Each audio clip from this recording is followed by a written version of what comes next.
Hello students. जो हमारा first chapter है लाइफ प्रोसेस, हम वो डिस्कस कर रहे थे। उसमें जो सर्कुलेटरी सिस्टम है उसके बारे में हम पढ़ रहे थे। सर्कुलेटरी सिस्टम में वर्किंग ऑफ ह्यूमन हार्ट वो हमने डिस्कस कर लिया था।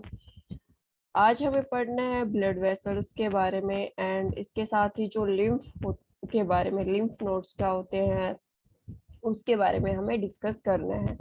तो ब्लड वेसल्स है, उसमें आर्टरी, वेन, कैपिलरीज के बारे में पढ़ेंगे। हमने वर्किंग पढ़ी थी, वहां पे हमने बार बार एक चीज डिस्कस की थी कि आर्टरीज है वो ऑक्सीजनेटेड ब्लड पास कर रही है एंड वेन है वो डीऑक्सीजनेटेड ब्लड है उसको पास कर रही है। एक एक्सेप्शन था उसको छोड़ के कि जब हार्ट से लंग्स के पास ब्लड जा रहा है वहां पे वेन ऑक्सीजनेटेड ब्लड लेके जाएगी एंड वेन्स टू हार्ट के पास जब ब्लड आ रहा है तो वहां पे पल्मनरी आर्टरी है वो ब्लड लेके, पल्मनरी वेन है वो ब्लड लेके आ रही थी, सॉरी।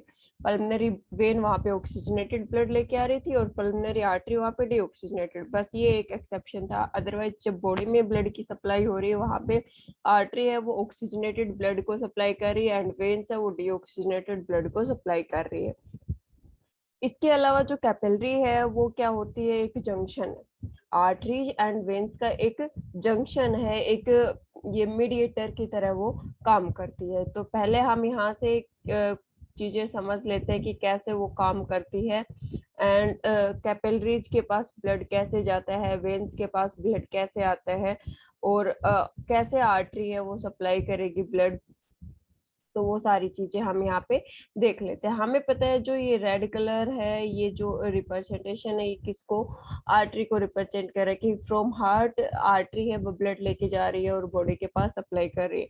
जो ये ब्लूइश कलर है ये रिप्रेजेंट कर रहा है कि भाई वेन है और डीऑक्सीजनेटेड ब्लड है उसको बॉडी से हार्ट के पास लेके जा रही है। इनके बीच में जो एज अ मीडिएटर काम करेगा वो कौन काम करेगा, कैपिलरी काम करती है। एज अ मीडिएटर काम करेगी यहाँ पे कैपिलरी। तो जो कैपिलरी है और और जो आर्टरी एंड वेन्स का यहाँ पे एक जंक्शन बनेगा और कैपिलरी बेड बनेगा। आगे हम लिम्फ नोड में ये डिस्कस करेंगे। तो ये कैसे कैसे ब्लड को यहाँ पे पास करे, देखो यहाँ पे एक हमारे पास मेन आर्टरी थी और फिर आगे जाके ये अलग अलग ब्रांचेस में डिवाइड हो गए। सेम है, यहाँ पे मेन वेन थी और फिर ये आगे जाके अलग अलग वेन्स में डिवाइड होगी। तो जो ये अलग अलग छोटी छोटी ब्रांचेस बनी आर्टरी की उसको हम बोलते हैं एट्रियोल्स एंड जो वेन्स की छोटी छोटी ब्रांचेस बनी इसको हम बोलते हैं वेन्यूल्स।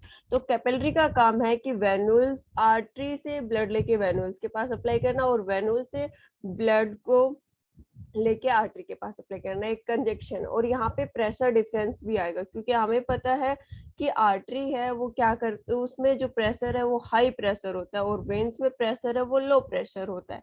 तो यहाँ पे जो प्रेशर डिफरेंस है वो भी क्रिएट होगा। तो जो आर्टरी है वो ऑक्सीजनेटेड ब्लड है उसको सप्लाई करेगी एंड वेन्स है वो डीऑक्सीजनेटेड ब्लड है हमारे पास उसको सप्लाई करती है। तो एक बार इसके बारे में अलग अलग हम देख लेते हैं। The vessels which carry blood from heart to various organ of the body. Artery है, आर्टरी क्या कर रही है, ऑक्सीजनेटेड ब्लड है वो हार्ट से बॉडी के अंदर सप्लाई करेगी। आर्टरी ऑक्सीजनेटेड ब्लड को हार्ट से लेकर पूरी बॉडी में सप्लाई करेगी, ठीक है। फिर उसके बाद वेन्स, वेन्स क्या काम करेगी, वेन्स है वो पूरी बॉडी से डीऑक्सीजनेटेड ब्लड है उसको कलेक्ट करेगी और वापस से फिर उसको हार्ट के पास भेजेगी, हार्ट के पास लेकर जाएगी। They collect the blood from different part of body and pour it into the heart. Veins के अलग अलग पार्ट से पूरे के पूरे ब्लड को, जो डीऑक्सीजनेटेड ब्लड है उसको वेन्स लेकर जाएंगे कलेक्ट करके और कहाँ, किसके पास, हार्ट के पास लेकर जाएगी। फिर उसके बाद करते हैं बात कैपिलरीज की। These are the smallest blood vessels and one cell thick. Smallest blood vessels है और वन सेल है, ठीक है। और ये एक एज अ मीडिएटर काम करती है कि आर्टरी से ब्लड लेके इधर पास करना है, वेन्स से ब्लड लेके इधर पास करना है। तो मतलब एज अ मीडिएटर ये यहाँ पे काम करती है। अभी हम तीनों के बीच कंपैरिजन देख लेते हैं कि आर्टरीज है वो वेन से कैसे डिफरेंट है, वेन्स है वो कैपिलरीज और आर्टरी से कैसे डिफरेंट है, और कैपिलरी आर्टरी और वेन से कैसे डिफर करती है। तो तीनों के बीच में जो डिफरेंस है वो हम देख लेते हैं। तो सबसे पहले देखते हैं डायरेक्शन ऑफ ब्लड फ्लो, कि ब्लड फ्लो कैसे होता है यहाँ पे। तो जो आर्टरीज है उसका हमें पता है कि heart to different part of body, artery heart से प्योर ब्लड लेती है और उसको पूरी बॉडी के अंदर सप्लाई करती है। तो सेम होगा यहाँ पे, take the blood away from the heart to the different part of the body, heart से ब्लड लेके जाएगी और पूरी बॉडी के अंदर सप्लाई करेगी। फिर बात करें हम वेन्स की, तो वेन्स का हमें पता है कि बॉडी से हार्ट के पास लेकर आती है। Bring the blood towards the heart from the various body part, अलग अलग जो हमारे बॉडी पार्ट है वहां से डीऑक्सीजनेटेड ब्लड को कलेक्ट करेगी और फिर उसको कहाँ पे लेकर आएगी, हार्ट के पास लेकर आएगी। Capillaries, blood flow from arterioles capillaries to venous, जो एट्रियोल आर्टरीज वाला ब्लड है कहाँ पे पास कर रही है, वेनल्स के पास, जो वेनल्स हमारे वेन की जो स्ट्रक्चर है उसके पास वो पास कर रही है। पता है हमें कि as a junction as a mediator वो वहां पे काम करती है। फिर बात करते हैं काइंड ऑफ ब्लड, कैसा ब्लड कौन सी सप्लाई कर रही है, डीऑक्सीजनेटेड कर रही है, ऑक्सीजनेटेड ब्लड सप्लाई कर रही है, तो वो देखना है। तो आर्टरीज का हमें पता है कि भाई ऑक्सीजनेटेड ब्लड है उसको सप्लाई करती है पूरी बॉडी के अंदर। Oxygenated blood accept in the pulmonary artery, यहाँ पे एक एक्सेप्शन है, वो हमने पहले भी पढ़ लिया जहाँ पे हमने वर्किंग ऑफ हार्ट पढ़ा था। वहां भी हमने ये चीज पढ़ी थी कि जो पल्मनरी आर्टरी है वो डीऑक्सीजनेटेड ब्लड को सप्लाई करती है। बाकी बॉडी के अंदर जो ब्लड सप्लाई करेगी वो आर्टरी करती है, कैसा, ऑक्सीजनेटेड। बॉडी के अंदर पूरा ब्लड जो सप्लाई हो रहा है टिश्यूज के पास वो कौन कर रहा है, आर्टरी कर रही है, ऑक्सीजनेटेड ब्लड सप्लाई कर रही है। सिर्फ एक एक्सेप्शन है कि हार्ट टू लंग्स जब ब्लड जाएगा तो वहां पे पल्मनरी आर्टरी डीऑक्सीजनेटेड ब्लड लेकर जाती है। दूसरा, वेन्स का अगर पढ़े तो deoxygenated blood accept in the pulmonary when, यहाँ भी एक एक्सेप्शन है कि जो पल्मनरी वेन है वो क्या करती है, ऑक्सीजनेटेड ब्लड है वो लेकर आते हैं, कहाँ से, लंग से लेकर आएगी, और कहाँ पे लेकर आएगी, हार्ट के अंदर लेके आएगी। बाकी जो बॉडी से डीऑक्सीजनेटेड ब्लड लेकर आना है वो कौन लेके आती है, हमारे वेन्स लेके आते हैं। तो ये एक्सेप्शन है, ये आपको ध्यान रखना होगा कि पल्मनरी आर्टरी डीऑक्सीजनेटेड ब्लड लेकर जाएगी, पल्मनरी वेन है वो ऑक्सीजनेटेड ब्लड लेके जाएगी। बाकी पूरी बॉडी में जब बात कर रहे होते हैं हार्ट टू लंग्स का छोड़कर, अगर बाकी बॉडी पार्ट्स का हम बात कर रहे होते हैं तो वहां पे artery oxygenated blood and veins deoxygenated blood. Then हम बात करते हैं कैपिलरीज की, कैपिलरीज क्या कर रही है, oxygenated to deoxygenated blood change होगा। यहाँ पे ऑक्सीजन एट्रियोल से कहाँ पे जा रहा है, वेनल्स के पास जा रहा है, आर्टरी से वेन के पास जा रहा है, तो ऑक्सीजनेटेड ब्लड से डीऑक्सीजनेटेड ब्लड की फॉर्म है वो चेंज हो रही है। यहाँ पे blood changes from oxygenated to deoxygenated, oxygenated से डीऑक्सीजनेटेड ब्लड के अंदर वो चेंज हो रहा है। फिर बात करते हैं ब्लड प्रेशर की, तो जो आर्टरीज है वहां पे ब्लड प्रेशर हाई होता है, वेन्स के अंदर ब्लड प्रेशर लो होता है, एंड कैपिलरीज के अंदर एक्सट्रीमली लो, मतलब बहुत ही लो प्रेशर होता है वहां पे। फिर बात करते हैं ब्लड फ्लो, ब्लड का फ्लो है वो किस टाइप से होगा, विद जर्क होगा, विदाउट जर्क होगा, वो देखना है। Blood flow rapidly with jerk, arteries के अंदर जब ब्लड फ्लो हो रहा है हाई प्रेशर के साथ हो रहा है और यहाँ पे बहुत रैपिडली मतलब बहुत फास्टली चल रहा है, और विद जर्क्स, जर्क्स आएंगे यहाँ पे ब्लड फ्लो के अंदर, अलग अलग जर्क्स आएंगे, मतलब अलग अलग झटके आएंगे। रुकावट, एकदम से रुकावट आई, फिर एकदम से ब्लड आगे चला, फिर से कोई झटका है, मतलब जैसे कि ये मान लो कि स्मूथली फ्लो नहीं हो रहा उसके अंदर ब्लड, विद जर्क्स, जर्क्स के साथ रैपिडली ब्लड फ्लो कर रहा है। फिर बात करते हैं हम वेन्स के अंदर, तो वेन्स के अंदर जो ब्लड फ्लो हो रहा है वो स्मूथली हो रहा है, विदाउट जर्क्स, बिल्कुल स्मूथली। यहाँ पे क्योंकि प्रेशर लो है, स्मूथली ब्लड फ्लो करेगा, कोई भी जर्क्स यहाँ पे नहीं आएगा। और यहाँ पे अगर कैपिलरीज की बात करें तो यहाँ एक्सट्रीमली लो प्रेशर था, बहुत ही कम लो प्रेशर था, तो यहाँ पे जो जर्क्स है वो बिल्कुल भी नहीं होंगे और फ्लो है वो बहुत ही स्मूथ होगा। फिर उसके बाद है ल्यूमन, ल्यूमन मतलब जो उसकी चौड़ाई है, जो ये इस टाइप की जो स्ट्रक्चर होती है हमारी, और ये जो हमारी ये वाली जो चौड़ाई, जो ओपनिंग वाली जो चौड़ाई होती है ये, तो आर्टरीज की जो चौड़ाई है वो नैरो होती है, ठीक है, नैरो होगी। वेन्स की वाइड होती है, और कैपिलरीज की तो बहुत ही स्मॉल होती है। कैपिलरीज की जो ल्यूमेन है वो बहुत ही स्मॉल होती है। सेमिनुलर वॉल्स की बात करें तो आर्टरीज के अंदर अब्सेंट है, वेन्स के अंदर प्रेजेंट है, एंड कैपिलरीज के अंदर भी अब्सेंट है। लोकेशन कहाँ होगी, मतलब हमारी बॉडी में कहाँ कहाँ प्रेजेंट है आर्टरी, वेन्स एंड कैपिलरीज। तो आर्टरीज है वो डीप सीटेड होती है हमारी बॉडी के अंदर की साइड, और वेन्स को तो आप देख सकते हो, वेन्स को तो आप अगर हाथ पे आप देखना चाहो तो ब्लू स्ट्रक्चर आपको दिखाई दे जाएगी। तो वेन्स है वो ऊपर की साइड होती है, और जो आर्टरीज होती है वो अंदर होती है, स्किन के अंदर डीप सीटेड, मतलब बहुत ज्यादा अंदर प्रेजेंट है वो। और वेन्स मोस्टली सुपरफिशियल ऊपर ही होती है, and capillaries form a network all over the body in the organ. हर एक ऑर्गन में पूरी बॉडी के अंदर एक नेटवर्क बना हुआ जो वेसल्स का, वो सारे क्या है, कैपिलरीज है। तो ये हो गया हमारा डिफरेंस कि आर्टरीज वेन से कैसे डिफरेंट है, वेन्स है वो आर्टरी से कैसे डिफरेंट है, और उनके जो कैरेक्टर्स थे, उनके जो फीचर्स थे वो भी हमारे साथ साथ स्टडी हो गए हैं।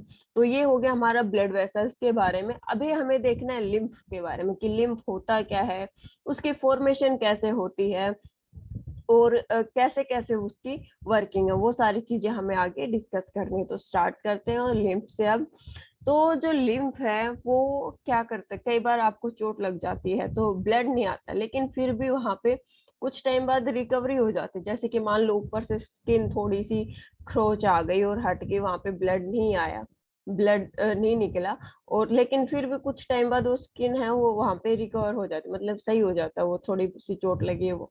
तो वो किस वजह से होती है, हमने तो पढ़ा था कि क्लोटिंग होगी, वो भी ब्लड से होगी, और उसके बाद रिपेयरिंग होगी, वो भी ब्लड से होगी।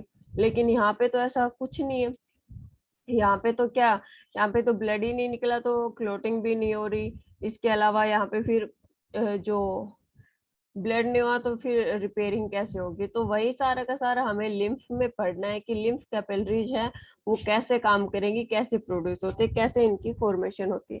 तो सबसे पहले देखते हैं कि लिम्फ की फॉर्मेशन कैसे होती है। हमने अभी पढ़ा था कि कैपिलरीज एक as a bed, capillary bed काम करती है वहां पे, मतलब एक जंक्शन एज ए मीडिएटर काम करेंगी कि आर्टरीज से ब्लड कहाँ पे जाएगा, वेन्स के पास जाएगा। आर्टरीज से वेन के पास जा रहा है तो यहाँ पे प्रेशर डिफरेंस होगा। आर्टरीज के अंदर प्रेशर हाई होता है, हाई प्रेशर है, और जो वेन्स है उनके पास प्रेशर लो होता है। जब ये प्रेशर डिफरेंस पोज होता है तो उसकी वजह से यहाँ पे कुछ चीजें फिल्टर आउट हो जाती है, जैसे कि डब्ल्यूबीसी फिल्टर आउट हो गई, जो प्लाज्मा है उसमें डब्ल्यूबीसी फिल्टर आउट हो गई। इसके अलावा कुछ प्रोटीन्स, अमाइनो एसिड्स हैं वो भी बाहर फिल्टर आउट हो जाते हैं। कुछ वाटर कंटेंट है वो भी बाहर फिल्टर आउट हो जाएगा। तो जब प्रेशर डिफरेंस की वजह से कुछ चीजें बाहर फिल्टर आउट हो रही है तो वही फिल्टर आउट हुई चीजें किसके फॉर्म में आ जाते हैं, लिम्फ की फॉर्मेशन में आ जाती है, लिम्फ की फॉर्म कर लेते हैं। यहाँ पे आपको ये जो ग्रीनिश कलर का जो स्ट्रक्चर दिखाई दे रहा है, ये ग्रीनिश कलर का जो स्ट्रक्चर आपको दिखाई दे रहा है, ये क्या है, हमारी लिम्फेटिक वेसल्स है सारी की सारी। लिम्फ फॉर्मेशन हो रही है यहाँ पे, कहाँ पे, जो हमारा कैपिलरी जंक्शन है इसके अंदर, क्योंकि प्रेशर डिफरेंस की वजह से यहाँ पे बहुत सारी चीजें फिल्टर आउट हो रही है, और वो किसकी फॉर्मेशन करेंगे, लिम्फ की फॉर्मेशन करेगी। कलरलेस फ्लूइड होगा ये, इंटरस्टिशियल फ्लूइड जिसको हम बोलते हैं। और एट्रियोल से वेन्यूल के पास जब ब्लड पास होता है उस टाइम पे इसकी फॉर्मेशन होती है। फिर ये ब्लड आप जो हमारी लिम्फेटिक वेसल्स है इनके थ्रू पूरी बॉडी के अंदर सप्लाई होता है। अभी इसका वन बाय वन हम देखते हैं।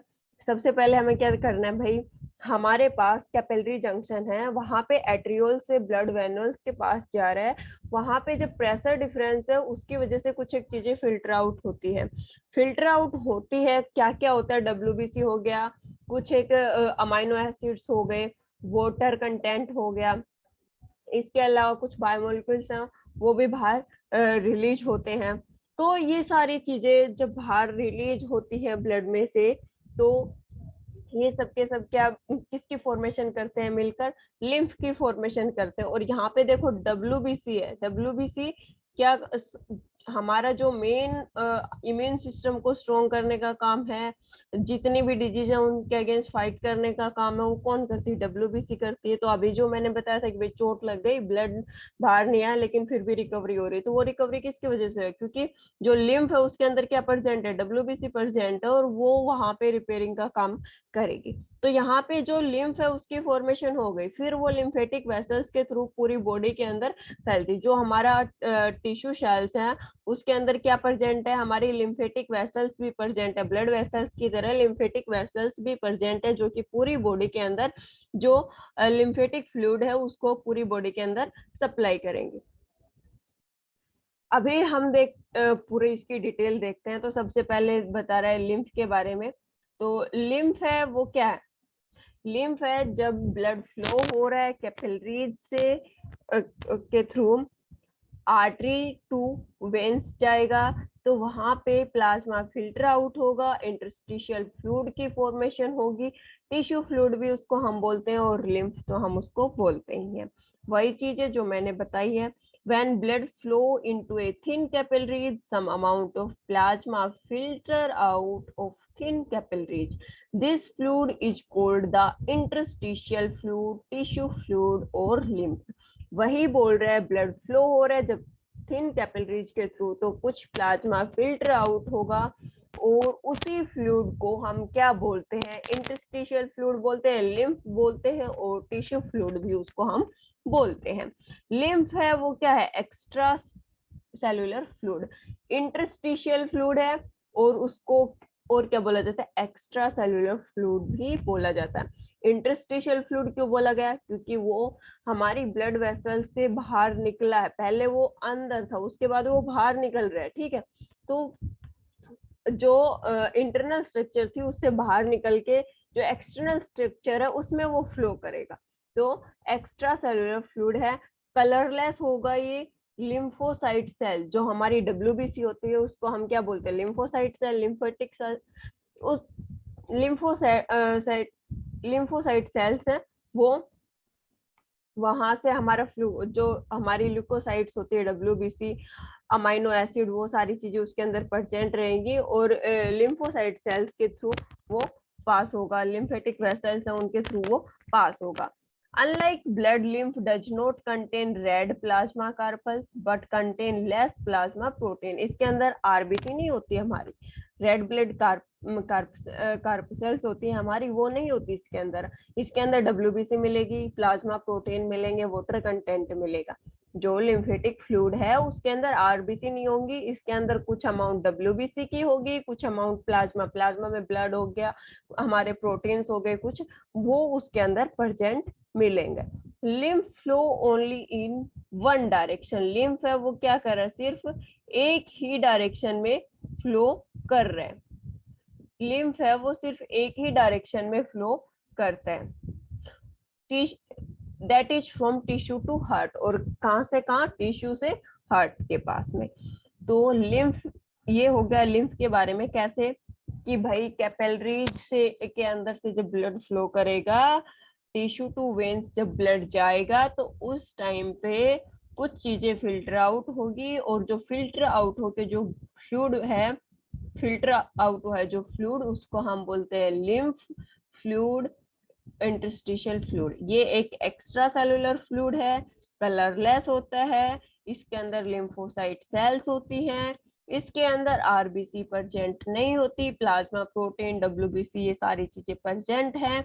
लिम्फ है वो हमेशा वन डायरेक्शन में फ्लो करेगा, कहां से कहां, टिश्यू से हार्ट, ये इसकी डायरेक्शन रहेगी। ये नहीं कि हार्ट टू टिश्यू, नहीं, हार्ट टू टिश्यू नहीं हो रहा है, यहाँ सिर्फ टिश्यू टू हार्ट हो रहा है, टिश्यू से हार्ट के पास, यही इसकी एक डायरेक्शन रहेगी। तो ये हो गया हमारा लिम्फ एंड ब्लड वेसल्स के बारे में। इसी के साथ जो circulatory system in human being है वो हमारा कंप्लीट हो गया है। नेक्स्ट क्लास होगी उसमें हमें जो ट्रांसपोर्टरी सिस्टम इन प्लांट्स, मतलब प्लांट्स में सारी चीजें कैसे ट्रांसफर होती है, फूड, वाटर, मिनरल्स, वो हम अपनी नेक्स्ट क्लास में डिस्कस करेंगे। अगर वीडियो कुछ इंफॉर्मेटिव लगी हो तो वीडियो को शेयर कर देना, लाइक कर देना, और कोई क्वेश्चन हो तो वो कमेंट बॉक्स में आप लिख सकते हो। इसके अलावा जिन लोगों ने चैनल को सब्सक्राइब नहीं किया है वो प्लीज चैनल को सब्सक्राइब कर दीजिए, ताकि आगे की जो वीडियोज अपलोड होती है उनका नोटिफिकेशन आपको मिल जाए। Thank you so much, have a nice day.